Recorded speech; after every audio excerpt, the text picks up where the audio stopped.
This is a coming of the main attraction. This is a coming of the main attraction.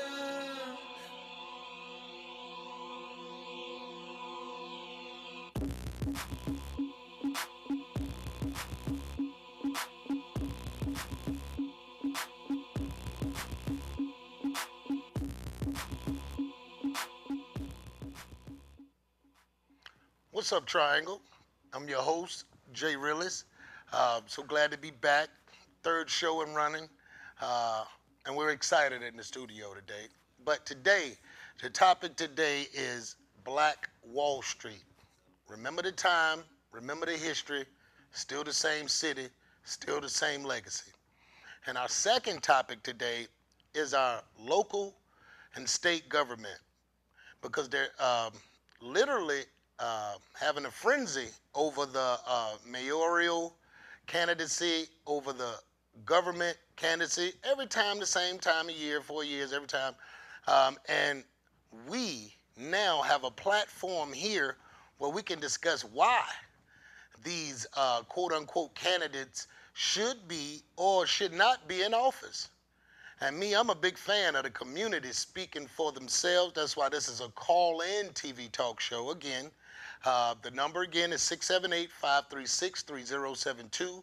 Call in callers because we need to hear your opinions about Black Wall Street, the history, the legacy, and the still movement. Because there's still a movement going on with trying to recreate that whole beautiful situation that catered to the people that McCain called the undesirables. We were truly desired then and still desired to this day. So, and like I said, it's your call-in TV talk show. This is not the Jay Rillis show. You see Durham. We got a call already. Hold on. Let's see who the caller is. All right.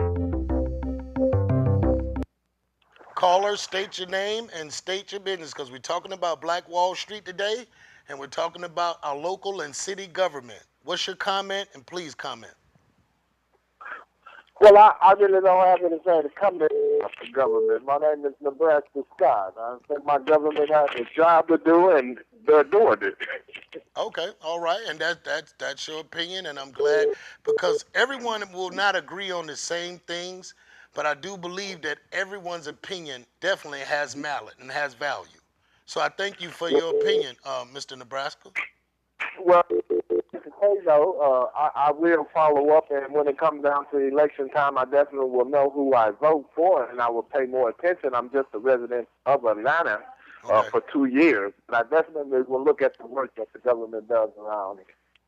Yeah, because at the end of the day, I tell everybody your local and state government are funded through you Yes, and your yes, hard-earned work and your tax money. Whenever you see that's that check and you get mad and you be like, man, they ain't give me all my money. Well, your local and state government got it and check on them and see if they doing better with the money that you didn't get. exactly. You see what I'm saying? Yes, So it's not a tug of war or a fight. It's almost like if you don't ask the right questions, you will get no answers. exactly, And they will exactly. do what they want to do. So I'm not saying all government and all state are something wrong. No, no. I just believe in letting individuals speak on how they feel. Yeah. Okay. So Well, there good is no deal. there is no wrong answer. But I want to ask you another thing, Nebraska, before I get you off the phone. You know that Barack has created My Brother's Keeper program and implemented it in every urban city in the United States before he went out the door. And he's trying to bring at least anywhere to 50 to $100 million for the 16-year-old urban children, melanated children between 16 and 21, and getting them jobs in the municipal, in the courthouse, with the big hospitals, not just digging holes and stuff like that. So with me going to the conference last year at the time when they were talking about it, and now we got another conference coming up on the 14th here this month on the 14th, right downtown on Main Street in Durham, North Carolina, about what to do with the monies. What do you think about Barack's initiative to My Brother's Keeper? Well, I think that it's a great thing. And one thing I know about Barack and what he's done is that I've never seen one that was in the president's house that stood as ruler and allowed us to know pretty much everything that he's done. Everything that Barack done, it was not in secretive like most presidents or all presidents that I've seen since I've been alive. So everything Barack has done has been pretty much appealing to me, except for the situation with the gay marriage. But everything else I'm pretty cool with. Okay, so you don't support gay marriage. That's a whole nother story. That's a whole... Yeah, so I mean, I appreciate what Barack has done. That's it. I mean, And that's a beautiful thing. And I thank you, Nebraska, for calling in. If you ever have any other questions, again, we're on for a solid hour. And if you want to call back, because, again, this is the People's Channel. This is not all right. Jay's channel. So I thank All you. right. I thank you, Nebraska. Thank you for calling, sir. Thanks. All right. Yeah, so basically that's what it's about, yo. I don't expect anyone to agree with me. You hear what I'm saying? Because I'm not a bandwagon concept kind of guy. I'm actually an island type of guy. Because I think everyone can share their share of light from their perspective, from their shoes. Because what I've seen in my community dealing with the state and local government. Oh, we got another call coming in. We got another call calling in. Caller, state your name. You're on the air, and the topic is Black Wall Street or the government of City of Durham, and how can they help you in your situation? So give us your name and give us your topic. So what's up, Jeff? Hey, what's going on, brother? This is Ken Reed. All right, Ken. Hey, you on the air, Ken, and the topic is Black Wall Street. You got any comments you want to make on Black Wall Street? That's self-explanatory. We got to get back to where it used to be, where we ran everything in our own community. Wow. That's self-explanatory. And that's beautiful because a lot of people... What's understood ain't got to be said. And what's crazy is that a lot of young people don't even know what Black Wall Street was or is. You see, they don't do research. They being taught things that have been legislated by the wrong people, you know? That ain't nothing but indoctrination. It's been going on since the early 20s. You know that. Wow, wow. Can you elaborate a little more on that? They give us a system, and we take and run with the system, you see? Okay. The youth ain't fighting the youth no more. They fighting the truth. Wow. The youth. See, coming up, it was each one teach one. Now they wrapped around that dinner day honor thing. Wow. You know, bringing a man down. And that's powerful because even I can amen to that and contest to that. And at the end of the day, I give you the prime example. Look at downtown Durham, right? Okay. You doing with downtown Durham? Okay, talk to me. But look at every Silver Street, Few Gardens, Bradtown, Cornwallis. When I was coming up, we had the youth sports program every summer. Had basketball. We had the boys clubs. All the money is being taken and placed into rebuilding downtown Durham. You got a $20 million project, a $37 million project that went on in the last 20 years. And which one failed to jail, then they put up a new courthouse and that's failing, and they throwing it up. They're using all the money doing nothing. They doing all the wrong things with the money. Well, you They know, ain't giving it back to us. Bill Bell. Bill Bell been running that pot for 14 years, and you think he got? It ain't Bill Bell. Bill Bell is like Obama. He got hands over him. He's a screen. Okay, all right. It ain't Bill. But you can't ban on Bill Bell because city council was stealing for years. You know. Okay, all right. Bill Bell is all right. I give Bill Bell the highest honor. Okay, all right. You first. Father, a black man in Durham. Okay, all right. See, you want to talk crooks? We gonna step over there to that courthouse. That's where them crooks at. Okay, all right. So that's what you said the crooks at in the courthouse. Yeah, the crooks in the courthouse. You look around, you done been through the system. Yes, sir. And one thing I can honestly say that, I appreciate everybody that calls into the show, and especially you right now, Ken, because you speak from the heart. And I need people to do just what you're doing now, speaking from the heart. I just come out that system, so it ain't nothing to me. I always been a realist. Okay, and that's real. And that's real. So how do you think Durham could actually get better at making the locals feel better about the empowerment and regentrification that's going on? Because when I came back Durham ain't gonna get better until we get like the Taliban and ISIS, man. Until we go to these people, let these people we mean business, man. That's when Durham will get better. Wow. Until then, it's gonna be the same way it's always been. Wow. Now We that's don't have nothing, ain't got nothing, and sitting around killing each other, and that's how I dress the measurements. yeah. That's powerful, Mr. Reed. And I want to thank you for your call and comment. Again, we on for a whole hour. So if you want to call back and just dialogue again, I mean, I'm here for an hour. This is your show. I tell everybody Hey, that. hey, hey, let everybody know I got them plates too, Jeff. Lemon pepper on the menu, with vegetable rice, vegetable and yellow rice, green peppers, onions, and yellow rice. I got sides of green beans and the sweet corn. All right, where you located?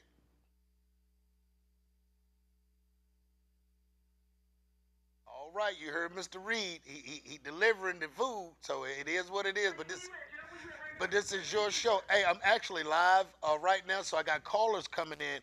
What I would do is I would definitely reach back out to you after this other call come in, and we'll definitely Text me your information right quick, and I'm gonna come where you at. I'm gonna bring you and, plate. and I'll make it happen. I'll eat it right here on the show. I'll do it right now. All right, you can tell them. Text me right now. Okay, I got you, Mr. Reed. Thanks for All right, calling. love you, bro. I love you Yeah. too. All right. So that's how this show is done. Okay, because me personally, I thank God for my Bull City nativity because I'm truly a native of Durham, proud native of Durham, and everyone that's pretty much been raised or quote unquote been brought up around here, we love our city. We hate to see the laws that have been created. We hate to see how the locals that's been here forever have been treated. Because, like I was gonna mention to Ken, I was gonna tell him I left and went to Atlanta. Oh man, for almost 16 years. And through my travel, I learned a lot. I found out a lot about myself, but I found out a lot that wasn't going on in my hometown. Because, in these places in Georgia, you got to look at Georgia as a mecca of small cities. You got Stockbridge, you got Alpharetta, you got Gwinnett, you got College Park, you got all these places. But it seemed like they all on the same page because everybody eating. And yeah, when I say eating, everybody got the same opportunity. Cobb County don't have more jobs than College Park. College Park don't have more jobs than Forest Park. Decatur don't have more. No, it's almost like worst case scenario, everybody eating. But then I come to Durham, okay? I come to Durham, and what I notice first is that the city is beautiful. They've done a lot of work in the perception game. And perception is pretty much, it's almost like the guy who didn't take a bath but put on clean clothes. But you see him from afar, wow, that guy look awesome. You walk up on him, you're like, damn, where the smell coming from? So that's what I think of Durham. The smell is still here, but the new clothes is on. Because I see all the locals, and I only talk about the locals because we're the ones that sustained this place so long by staying here. And then, Ken Reed had something nice to say about Bill Bell, but I don't. Because if you've been in the same position, almost like, I'd add Bill Bell to all the list of these cats. Okay, Farrakhan, Al Sharpton, Cornel West, T.D. Jakes, Bill Bell. All these cats been around for years, quote unquote, speaking for us, supposedly, but you got to pay them every time they show up. Why I gotta pay you to speak from the heart about your own people, dealing with the things you know they going through, but it's like y'all don't show up if the right camera ain't there and if the money ain't right. And me personally, I'm disappointed in Bill Bell and Durham. Not Durham, but Bill Bell and the municipal for running Durham, because it seemed like everybody from every other race on the planet Earth gets the loans, get the grants, get the property, get the store that we've been looking at for 100 years, but we've been asking for that same store to open up our business and can't seem to get it regardless what, because it says we from Durham. Now, I understand you want to make this an international city, but it shouldn't be on the necks and backs of everybody who kept this city running for the longest it's been running. And I commend Mr. Fitzgerald, Mickey Mishaw, all of the superpowers that created Black Wall Street, because once we left that template or that format, everything unraveled from there for the blacks in Durham. Now, this show is being aired in Chapel Hill and in Carrboro. So when y'all hear us go Durham, Durham, and you see behind me is Bull City, that's who sparked this. That's what this hat represents. I don't watch baseball. I don't like baseball. But I do love the Durham Bulls hat because it represents my Black Wall Street, my hometown, and where I come from. Had a gentleman ask me today, baseball season about to start. I said, I couldn't tell you nothing about it. Only thing I know is this represents where I come from. Now, mind you, that's even a cliche because we all come from Africa, out of the ports of Charleston, South Carolina. So when we start claiming the Queen of England's land, because this is her convenience store, whether you like it or not. The United States has been the Queen of England's convenience store since Prince George or King George came over here and took the boats from all the ones who didn't bring back what he thought they were going to bring back, and he cut them off. And if you remember when King George cut them off, the first settlers, they started digging up dead bodies that they buried and eating them because they couldn't go hunting because the Indians was out there waiting on them. So I look at it like that, and you can look this up. This is in New Brunswick, Virginia, where you can see evidence of the cannibalism that took place because these Europeans came over here to take over when these Indians weren't going for it. So at the end of the day, you know, I don't want cannibals running nothing of mine because I like regular old, you know, chicken. I don't be looking at my brother like, boy, that's some dog meat on you. But all jokes aside, but real talk is all about you letting the government know and letting Durham know and the regular and the triangle. That's why it's called What's Up Triangle. And let the rest of the triangle decide for themselves, you know, from our comments, how far or how deep the rabbit hole go. So again, everybody, this is a call-in TV talk show. This is not, again, the Jay Rillis show. No, this is your show, the What's Up Triangle show. So I need y'all to call in, give your dialogue about, you know, hell, empowerment and regentrification. That's part of the city and government thing. And I got another one. I actually wasn't going to mention this, but I'm going to mention it anyway because I don't like to be stood up. You know what I'm saying? From nobody. Because if we dialogue for weeks on end about you showing up in to the show and you're supposed to be representing the city or quote unquote speaking for the city of Durham, and I don't get I get a no call, no show like on a job. You know what happened when you do a no call, no show? You're fired.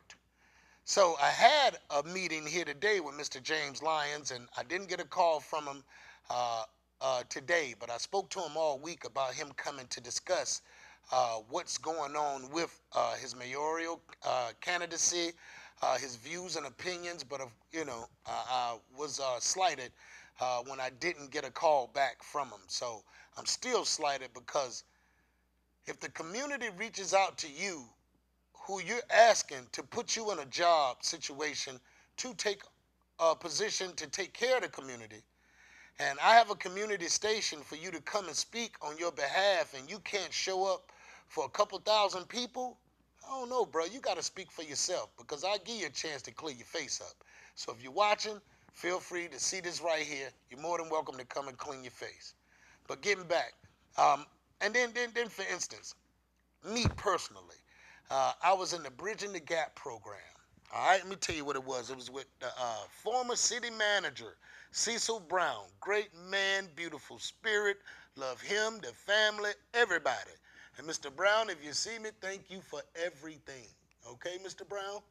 Moral of the story, there was a Bridging the Gap program in my middle school. Not middle school, I'm sorry, my first couple of years in high school. And the city of Durham sent out a letter for all the students that wanted to participate in becoming a mock city council. So I, too, filled out a nice little essay about why I should be part of that city council, and I was selected. Me and two people out of Durham High, 2 people out of Hillside, 2 students out of Jordan, 2 students out of Northern, and this was, wow, man. This is a long time ago. I got a call coming in. Hold tight. Caller, state your name and your topic. The show is yours. Hi, this is Alex Wader from Virginia Beach. I would just like to say I really don't have a question, Okay. but I'd like to say thank you for putting that information out there, and that's the type of information that we need. And All right. please continue to do so. Oh man, thank you, because again, this is your show, and I wouldn't have a platform if you didn't appreciate the dialogue. So, All right, thanks. and I thank you too, Mr. Worthy. And feel free to call back. We on for an hour. And thank you. All right. So basically, that's what it's about. You calling in, you explaining what your disagreements are or agreements. Let me get back to what I was saying. I filled out that essay, okay, for the Bridging the Gap program for the city of Durham. And when Mr. Cecil Brown was running office up there as city manager, he cared about the children. He cared about the youth of the city of Durham. And they cared enough to go to the youth and ask them, how have we let you down? Or how can we help you become better, while you're about to be the future, while you're already the future. So again, a lot of us gathered and took the seats in the actual room that the city council actually sits in. We were given a imaginary budget. I think it was like $13 million. How was we going to fix the city streets? And the city streets were $7 million in damage, and let's say the Parks and Rec was another $3 million. And what I learned out of that mock city council was a lot about my city. That it doesn't take one person to make all decisions. We got a city council. So, Bill, that might save you a little bit, but you've been around 14 years, so there's something else going on with that. But anyway, moral of the story: when we sat around this panel or this in this room at these tables, they allowed the youth to discuss what they would do with the money. They allowed us, while they sat back and monitored us, to see where the city was headed. We were actually given a stipend for coming, because a lot of us, didn't come from, I'll say, humble beginning.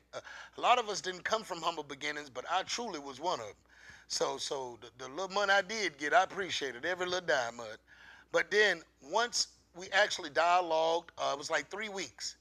Every Saturday we had to meet up at the city hall, where we sat there and actually did these things and actually commented and was listened to. And what's so unique about the situation is that they took us on a trip. They took us to Washington, D.C. And all of us went to D.C. with Mr. Brown, his assistant, all the students, everybody. And we had a great, if not phenomenal, time, with the municipal mentors that we had. The city ain't done that since then. I ain't seen no city official come around unless a camera show up. I mean, I see Bill Bell, every time I see him, a camera's directly in his face and he's standing beside the person, like he don't want to touch him. Oh no, that could be me. But I do know for a fact that our figureheads that's writing the checks need to stand in front of the citizens and ask them, is that check worth writing, without asking us why you're writing it? And let us in on some of these decisions. And I know how they say it's wide open to the public. How we know it's wide open to the public when you don't widely advertise it like you do Verizon Wireless, Sprint, and BMT Subway? Because you widely advertise products and sandwiches, but you don't widely advertise what the city is doing and what's the new meeting. So one meeting I don't want none of y'all to miss, and I want y'all to keep in mind, it's called the My Brothers Keepers Conference. It's October the 14th of this year, right in the new health department, right on Main Street on the second floor. It's a breakfast. They got food waiting on you. It starts at 8 o'clock in the morning, 8:30. And it'll probably be over anywhere between 12 and 1 or 12 and 2. But it's all talking about the young black men or the young Hispanic men between 16 and 22 that need help, that need to stay out of gangs, that need to be mentored by the municipal, and Barack has left the money for the municipals to still be compensated while they're on this mission. They just looking for us to come and comment on what needs to be done or how the monies should be expedited. And this money ain't just in Durham. Barack is really shining right now. Matter of fact, he about to let 6,000 inmates out of prison that were locked up for non-violent crimes, including drug dealing. Because drug dealing, they didn't kill nobody, but they've been buried alive 20 years, 40 years, life, all of this. Barack, like, that's atrocious. And believe it or not, I'm going to recant, because anybody that watched me for years saw that I really wasn't no big fan of Barack his first 2 years. But on the way going out the door, he having me at mum's the word. I got to take back everything I ever said about that brother because his hands were tied. I kept thinking, man, that man's hands ain't tied. That man, the ruler of the whole free world. When really, and I thought about it, the General Assembly elects the president. It's never been no one person already etched in stone. And the General Assembly selects the laws to be approved. So it ain't no one man. Granted, he's the chief of all armed forces, but he ain't the chief of the world.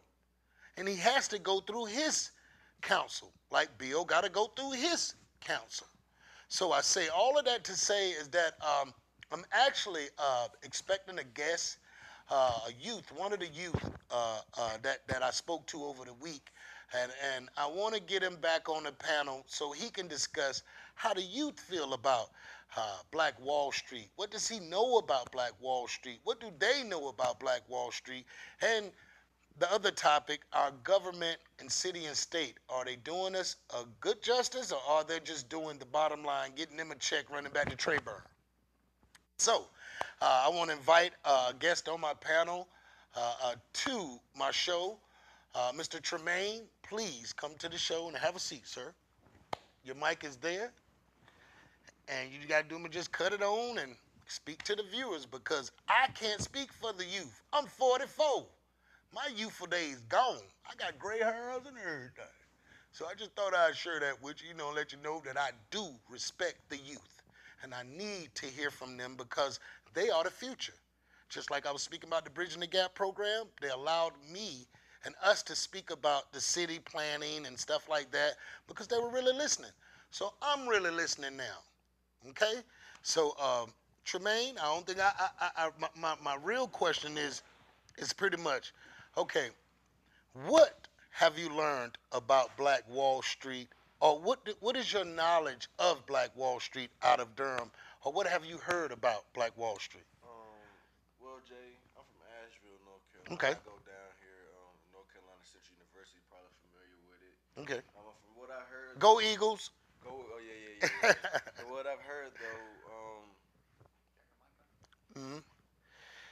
Yeah.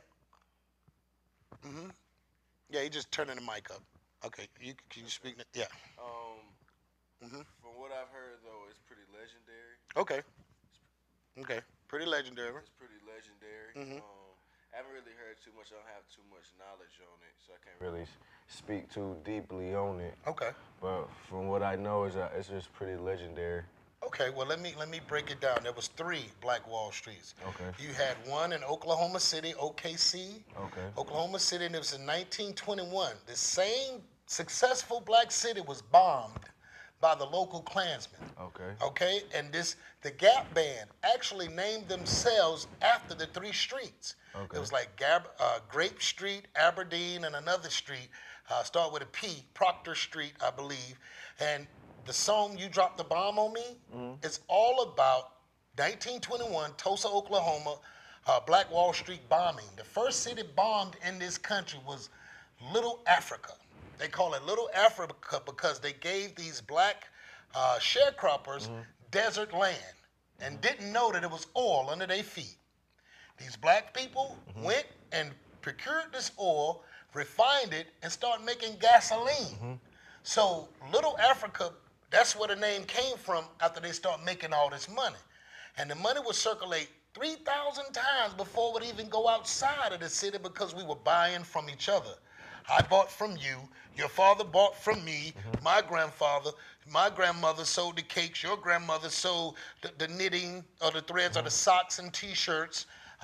His church came to your grandmother for the T-shirts for the church reunion. It was all us buying from us. That created so much wealth in there to where they bombed the city. Hold on, I got another call coming in. Caller, state your name. The topic is Black Wall Street and our state and local government. State your name and your topic. Okay, my name's Patricia Grimes, and what did you say, the time? No, I said the topic is Black Wall Street and I know that, I know that, right, the topic. yes. Okay, all right. What I want to run by you, I am white, I am 81 years old, Okay. I'm a girl, Okay. I'm female, and what I'm thinking is really what we have done to each other, that's all races Yes. throughout the world. What we have done to each other, the greedy have overcome the people that need. Yes. The greedy. I totally It's agree. greed, and that's greed for land, for status, Power. for everything. That to me, that is the bottom. I voted for Obama, and I voted for him because he was young, intelligent,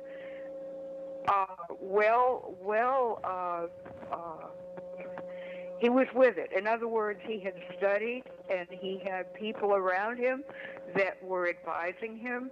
And I'm feeling that as any president throughout history has got the blame for anything that went wrong, or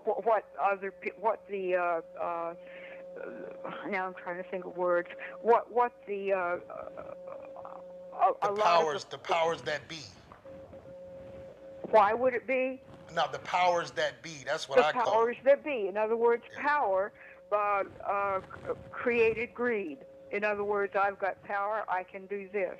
Yes. And when you learn to cooperate and not be a dictatorship, which I don't believe our president is. Wow. He is challenged by a acting Congress and House. I mean, they don't act. No. They said, we want to be in there so we can stop a lot of stuff. Stop, and even what they start, they don't follow through.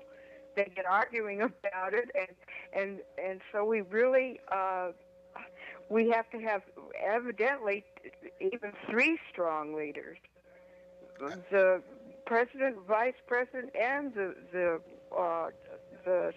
chief of state, the secretary of state. Okay. They've all got to be strong, and they've also all got to be willing to negotiate.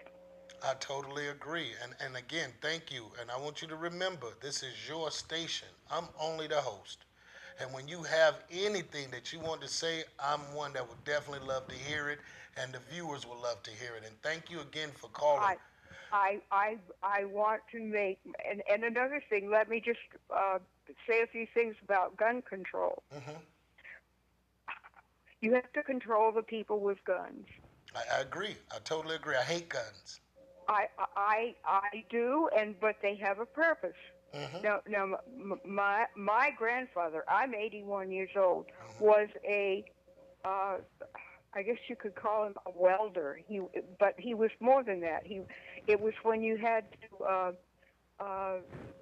be 3 years under a, to study to even be to even shoe horses. Oh yeah, because you had to get your journeyman's. Right. You had to know horse medicine. I remember helping him in his blacksmith shop. This was in Vermont. Okay. And he employed people, and we were aware of what was going on. And as far as being immigrants, I listened to everything the Pope said. I am Christian. I tend to be Christian, but I also, Catholics are Christian. I had a few Catholics in my family. And where does he think that it started? The Pope's a spiritual leader. Oh man, and his opinions are important religiously. And I like what he said. I am coming to this country as an immigrant, and his people came to Argentina, his mother and dad, as immigrants. Okay. So when they argue about immigration, my nephew now, he's in Allen, Texas, and he takes in he and his wife, and they have children of their own, but they take in people that need immigration. Okay. You know, Well, please the know, I mean, Hispanic we've people. covered the government, immigration, and the presidency. But I do want you to know that every comment you made was well said and it was honored. And I thank you very much for calling in, because I want to address a couple of those topics that you mentioned, especially about the powers that be. Exactly. Because Exactly. we have elected every one of those members in that General Assembly. We have. Right. And for us to blame them, Right. we should have checked them out before we went to that ballot. Right. Before we went to that box, because Be one thing about a prepared. politician is almost like the reverends nowadays. It's all Oh, about the right, bottom right. line. And look how many churches are in North Carolina. It's Are ridiculous. fighting about they're fighting about things that are Not important. well, they're not important, but they're also, why should you say that you don't believe this because da da da da da da da? Yeah. And when it's part of the belief. Another thing about Planned Parenthood, parenthood should be planned. Yeah. Well, But as far as, no, and now all this horrible things they're bringing to light, they're bringing it to light to, it should be a medical decision. Oh, I totally agree. But at the end of the day, I got other callers calling in. But I'm thank you. Thank you Thank you My for last calling. name is Grimes. Okay, Miss Grimes, thank you very much, and please call back next Saturday, because I love to hear from you, because you sound like you're definitely I will try to say something that will help. will spark some interest. Thank you, and I love for the callers to call in, just like Miss Grimes did. But I want to come back to you, Tremaine, one more time. Like for instance, what's plaguing me is that number one, you don't know what Black Wall Street is, and I got to finish. I'm assuming it's people that are black that own stocks and bonds. No, I was actually, because we have a panel member up here today, a young college student. But you can stay on the line until another call come. I have no problem with that. Right. Basically, I'm watching the television. I'm actually explaining the three Black Wall Streets that only existed, and it was in OKC, Oklahoma City. You can look it up. Oklahoma City. Yeah, Tulsa, Oklahoma, 1921. That was the first city in the United States bombed by its own people. The Klan. Yes, and it was bombed. Oh, we got another call coming in. I'm going to hang up, and I'm watching the speaker now. Okay. Thank you for taking my call. And thank you. Please call back, because this is your show, Ms. Grimes, okay? Thank you so much. Are you welcome? Okay. All right. Caller, what's your name, and make your comment, please. Oh, you ain't text me address, Jeff. Hey, I'm still on the show. I'm actually still conducting a live show for a solid hour. So if you could give me a minute, I promise you, because the callers are calling in right now as we speak. I got you, Ken. I got a lot of callers calling in. I'll be done at 1 o'clock, and I promise you, I will make it my business to get you up to speed and to get you on the show, honestly. And text me the address, man. I got you coming up right here. Elliott Road, Chapel Hill, right by Burger King. Elliott Road. What's the address, though? What's the address? Right here. I don't know the physical address. Just type in the People's Channel. It'll come up. Google it. All right. Okay, thank you. I'm on my way. All right. Okay, come on up. All right. And basically, like Tremaine, like for instance, that's shock to me. The 81-year-old woman didn't know what Black Wall Street was either. So let me finish, viewers.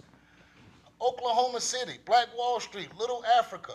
The second one was in Charleston, South Carolina, with Denmark Vesey and Theodore Stevens and Charles Sumner. Theodore Stevens and Charles Sumner were the white men that went to the government and said they need 40 acres and a mule and a shotgun. A shotgun was part of the 40 acres and a mule. And this was during Lincoln time. So Lincoln gave up land to the scallywags and the carpetbaggers and the blacks that were freed. The scallywags and carpetbaggers were all the people that came from up north with all their furniture and all of their clothes. They had them in carpet bags. And they supported the change in the black community and the white community coming together to help them to get back to normalcy. So Theodore Stevens and Charles Sumner actually fought the government, and they both were Illuminati bloodline relatives. Look them up. And I mean, if you want the books to reference, go to Before the Mayflower. Before the Mayflower. I forget the author name, but it's a plethora of information about Theodore Stevens and Charles Sumner. And you can also get the book, I just read it. It's called, oh my God, I just read the book. Anyway, just look up Theodore Stevens and Charles Sumner. You'll see that these two white men fought pathetically to make sure everybody had something. But then soon as Lincoln was assassinated, 6 weeks later, Andrew Johnson came through, and I'm talking about Andrew was from North Carolina, by the way. I just thought I'd let you know that. And he played Democrat but was a Republican the whole time, because as soon as Lincoln died, he immediately reversed everything that Lincoln did. He took back the land that they had. He made a law. It took 2 years for the law to kick in, but 6 weeks he made the law to take the land back. And General O. Howard, I never forget it, you can look him up, General O. Howard had to be the one to give the speech that we're taking the land back, y'all, that y'all tilled. I know we gave you swampland and there it looks beautiful, your house is wonderful over there, crops is looking good, but we're taking it back. And basically that's exactly what happened that destroyed Black Wall Street in Charleston, South Carolina. Now we're coming, speeding it back up to Durham, right behind me, Bull City. We got to thank Mickey Michaud. We got to thank Mr. Fitzgerald, and then several other ones that I'm probably forgetting to mention, but these people created one of those right here. And they started it with the sharecroppers. Everyone was dealing with an issue of not having a bank they could use because, of course, you know, those days, they won't letting you bank with them. So then I'm going to bring church into this. Ooh, I'm so glad I'm bringing church into this. Because the church was our first bank. Go through Hebrews chapter 5 through chapter 7, and you'll see that the tribe of Leviticus priesthood and the tribe of Judah was supposed to storehouse their money through Melchizedek's order of the minister storehousing your money for you and giving it to the lesser of the better. That's exactly what the words say, the lesser of the better. So with knowing that, why your pastor got a 2015 and you still driving that 2001? Why every time you ask him for some of that money, he'd be like, we'll pray for you. We'll give you a sandwich, give you some of the fried chicken and Nanny Ruth made. But it's pathetic how many churches already here in the Triangle. It's too many churches. Because with all these churches, it shouldn't be no hurting around here. But it's too much hurting for all this godliness or quote-unquote leaven. And I'm getting back to Black Wall Street here. That's how we was able to make it the first time, through churches like St. Mark, through churches like the first, Pastor Fozart's first church, Mount Zion. I don't know about this second one because I ain't seen them numbers shooting basketballs and I ain't seen nobody in there, you know, that I know that's coming back to the street, so I could be wrong. Come and represent your church.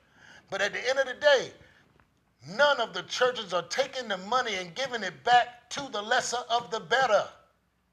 So that's what this show is about, and that's why this show was created, because they've been sitting back too long holding on to the money, watching these children out here starving, watching these brothers and sisters, families become separated without counseling, which they need, watching the children getting locked up and blaming the gangs, blaming the colors, and they ain't even blaming themselves. These children did not come here celestially, came here. They came here through the elders making love.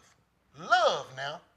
So why so much hate coming out on these children when love made them? And why is the church not taking all this money? The church take up $4 billion every Sunday nationwide. Billion. And I seen more struggling in Durham than I ever seen in Durham. Yeah, the building new, but bruh still hungry. Yeah, that's a new bridge, but they still in Liberty Street, shooting each other down like dogs. And the police just riding around watching each other kill each other. They ain't doing nothing. They coming after the fact. When I was a child, we had a wonderful officer named Officer Grace. And Grace, if you see me now, you're a part of the reason why I'm out here advocating for my city. Because one thing about Officer Grace, even in my bad boy days, you know what I'm saying, running around 16, 17, didn't know, you know, my purpose in life.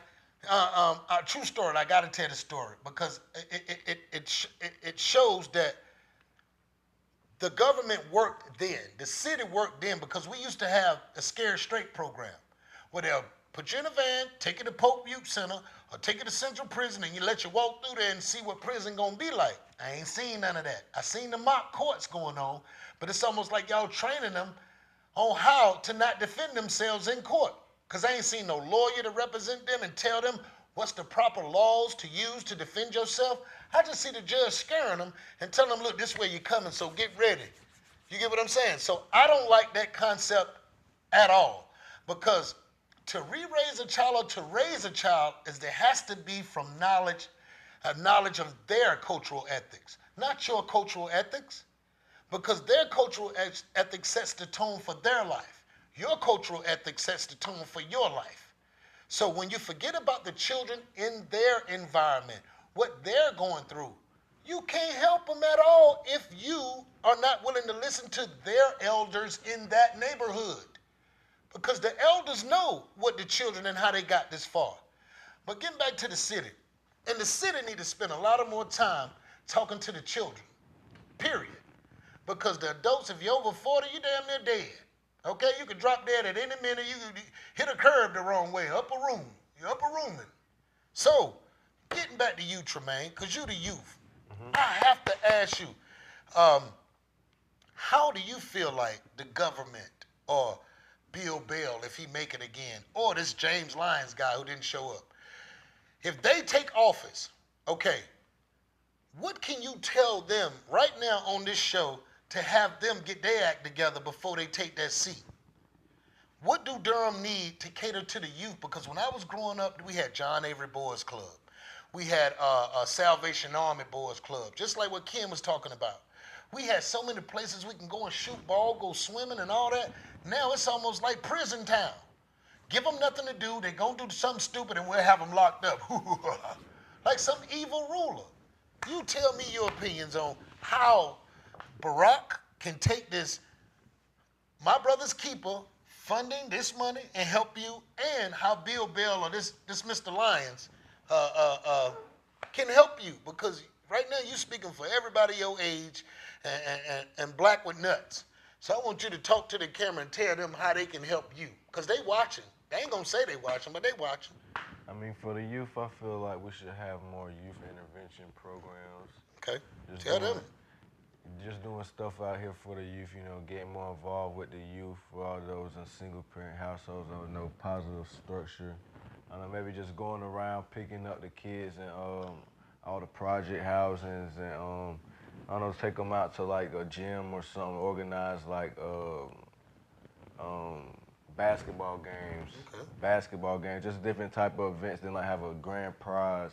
It's just all with your time, like when you just out running around in the streets and stuff, you know, you don't got nothing but time, ways just to get in trouble. So I feel like if we just like kept them busy and just kept them on the right path, it's always having like we need more motivational black men. It's not enough positive black role models, you know. Everybody just want to be the man. Everybody want to just get money. Be the same age. I see everybody wanting to be the same age. I see cats my age with the baseball caps turned back like this, pants hanging down their butt, hollering at the same age girl. A child.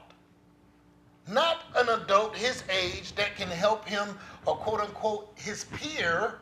He's hollering at that same 21-year-old child and he got a 23-year-old daughter.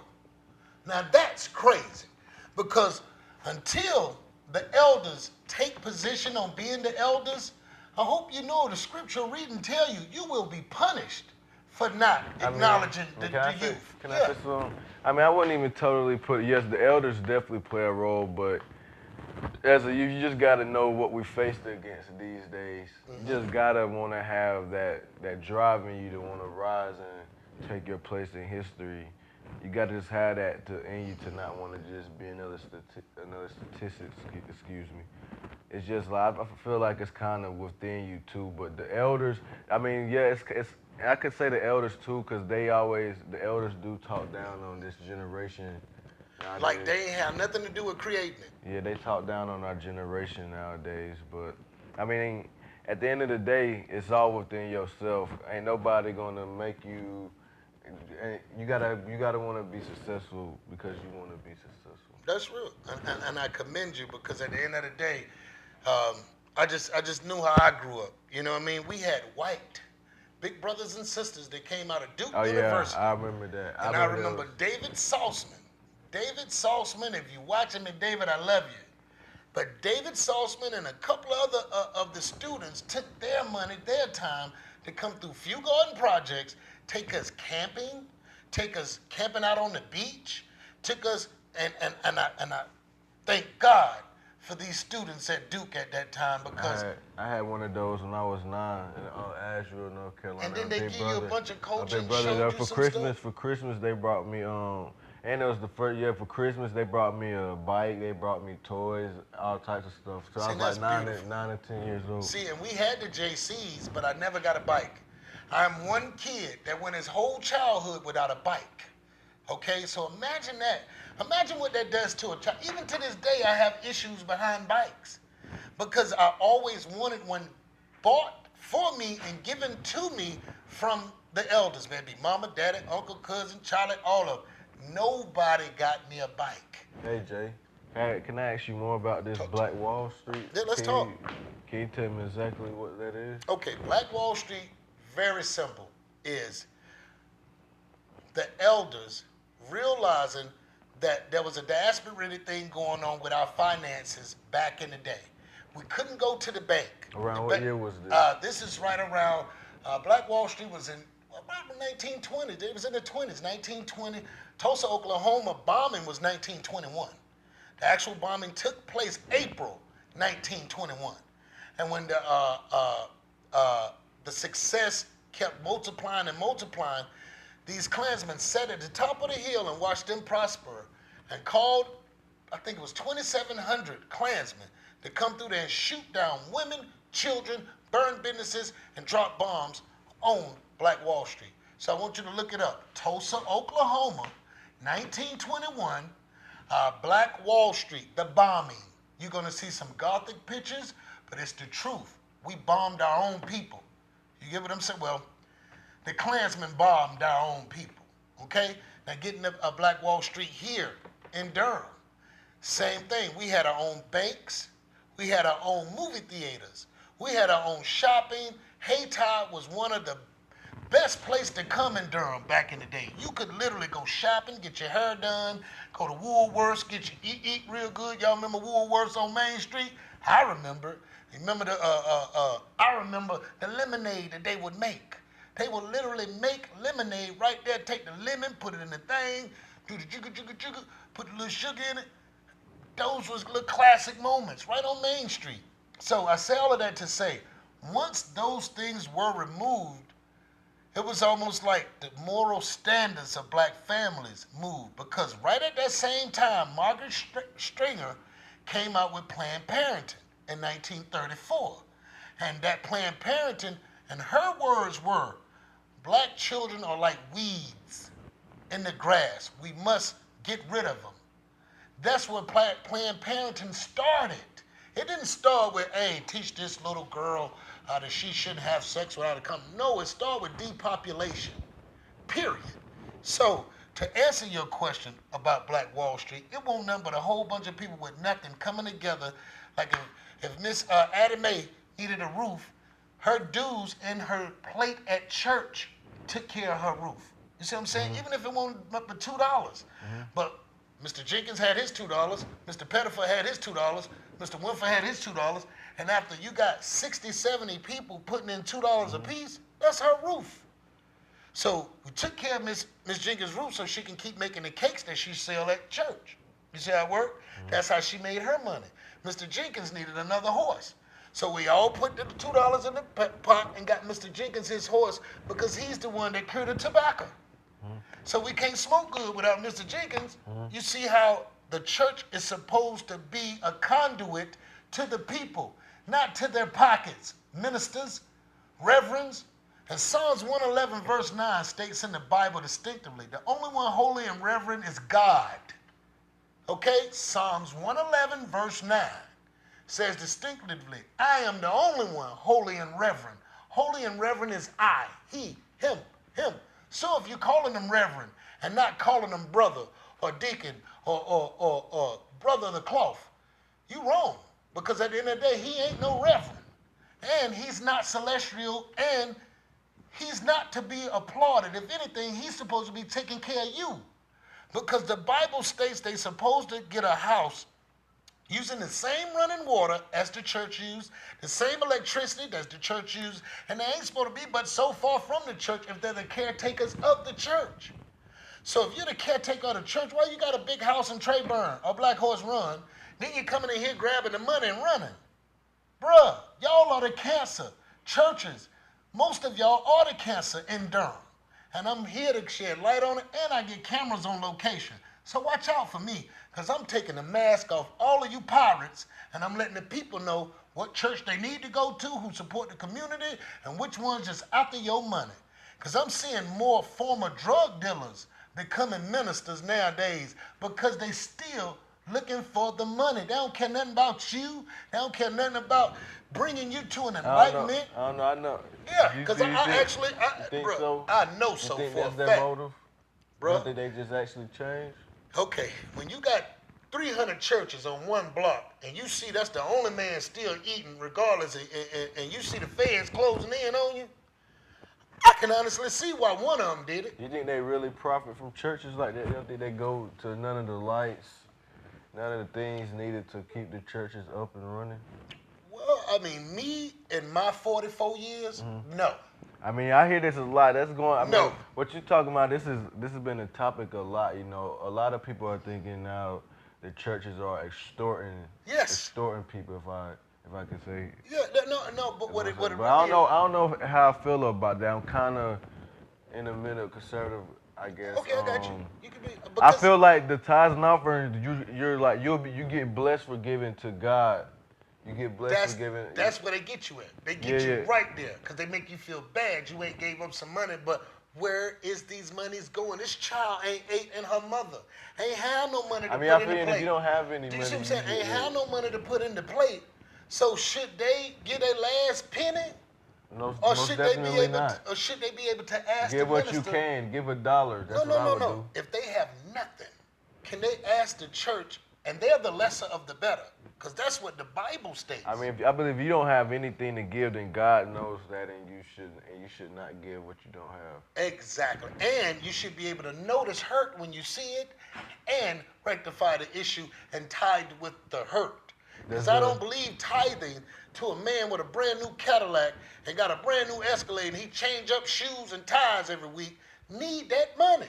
Do you think Black Wall Street and the churches is there any connection Well, between the two? the Black Wall Street wouldn't have been established without the church, but these were good ministers. These were ministers for the village.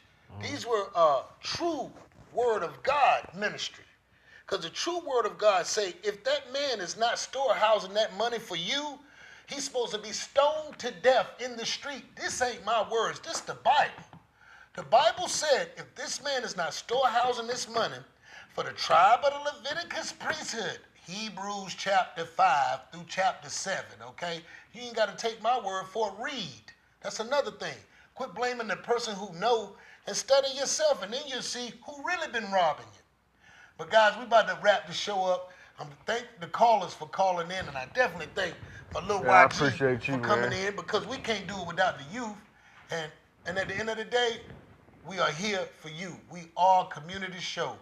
We got 1 minute left, so callers, if you want to sneak one in real quick, that's fine. But I hope I tapped onto some subject that rubbed a few people and that enlightened a few people. Because I ain't here to be everybody buddy, and I ain't here to be everybody nemesis either. But if you're wrong, you're wrong, okay? And never say you're going to come on my show and not show up because they going to know because you ain't let me down, you let the viewers down. So again, if you ever want to come on this show and you call me and say you do, be a man of your word. Peace out. What's up, Triangle? Holla at your boy. Jay Rillis. This is a coming of the main attraction. This is a coming of the main attraction.